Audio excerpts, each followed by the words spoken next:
Muri top 5 y'uyu munsi tugiye kurebera hamwe batanu ba mbere mu batunze agatubutse mu gihugu cy'u Rwanda. Mbibutse ko uru rutonde twarukoze twifashishije ibitangazamakuru bigiye bitandukanye harimo nka Findac, Rwandatrade.org, African Proof ndetse na Billionaires.africa. Ku mwanya wa gatanu turahasanga Regis Rugemanshuro. Uyu Rugemanshuro abarirwa asaga gato miliyoni 100 z'amadolari akomora ku masosiyete agiye atandukanye akora ibijyanye n'itumanaho hano mu Rwanda nka Airtel, Tigo. Uyu mugabo kandi afite imigabane mu bigo bigiye bitandukanye, by'umwihariko ariko ni mu kigo cy'ubwishingizi gikomeye hano mu Rwanda aricyo RSSB. Reka nze dukomereze ku mwanya wa kane.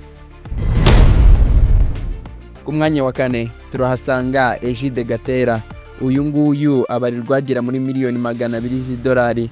Uyu nguyu kandi ni nyiri makampani akomeye cyane hano mu Rwanda nka Rwanda Mountain Tea, ubucuruzi bwa mazutu ndetse na peteroli. Ahangaha twavuga nka kampani ikomeye cyane izwi cyane bita SP, imigabane mu mabanki agiye akomeye, dore ko afite imigabane muri I&M Bank ndetse n'ibindi bikorwa by'ishoramari bigiye bitandukanye hano mu Rwanda. Ku mwanya wa gatatu turahasanga Hatari Sekoko. Uyu mugabo atunze agera muri miliyoni 150 z'idolari. Aka kavagari k'ibifaranga uyu mugabo agakura mu migabane itari mike afite muri Marriott Hotel. Uyu nguyu kandi akaba afite n'izindi nyubako zigiye zitandukanye z'ubucuruzi, ishoramari mu miturire ndetse no mu bindi bigo bigiye bitandukanye by'imari naho niyatanzwemo, dore ko agiye afite imigabane itandukanye mu mabanki agiye akomeye hano mu Rwanda. Aha twavuga nka BPR ndetse na I&M Bank.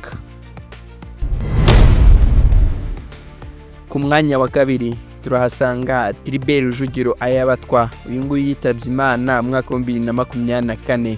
Agaciro k'imitungo ya nyakwigendera ikaba miliyoni 350 z'amadolari ya Amerika. Icyo wamenya nuko ibi bifaranga byose abikura mu ruganda rukomeye cyane hano muri Afrika rukora amoko atandukanye y'itabi rwitwa Pan Africa Tobacco Group PTG. Angaha akaba ari akomora kakavagari k'ibifaranga bitagira ingano. Bikaba binamugira wa kabiri ku rutonde rw'abatunze agatubutse mu Rwanda. Ku mwanya wa mbere turahasanga nyakubahwa Perezida Paul Kagame.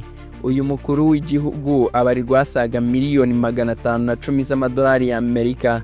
Ese aka kavagari k'ibifaranga kava mu mushahara gusa? Aha, igisubizo ni oya, kubera ko amenshi ava muri kampani bita Crystals Ventures Limited. Iyi kampani ifite imigabane mu zindi kampani zigiye zitandukanye hano mu Rwanda. Twavuga nka Kigali Heights, Nyarutarama Villas, Telecom House ndetse nitwakibagirwa n'amahoteli agiye atandukanye na iyi kampani gifite imigabane, dore ko nka Radisson Hotel, nka hoteli barwa nk'irenze mu Rwanda, Convention Center ndetse nitwakibagirwa kandi n'inganda zikomeye uyu mugabo agiye afite imigabane. Aha twavuga nka Inyange Industries ndetse no mu bigo by'imari naho ntabwo yigeze atangwamo, kuko nko muri Bank of Kigali, Beka n'ibindi byinshi bigiye bitandukanye nahagiye afite imigabane barirwa mu mamiliyoni. Ese ninde waba ubura kuri uru rutonde?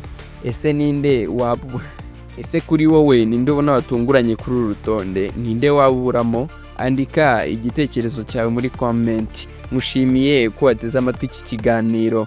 Niba wagikunze gihe like, ukande subscribe kugira ngo n'ibindi biganiro bikurikira ujye ubibonera ku gihe. Nje twabanye ndi Umuhire Anacre. Ciao ciao.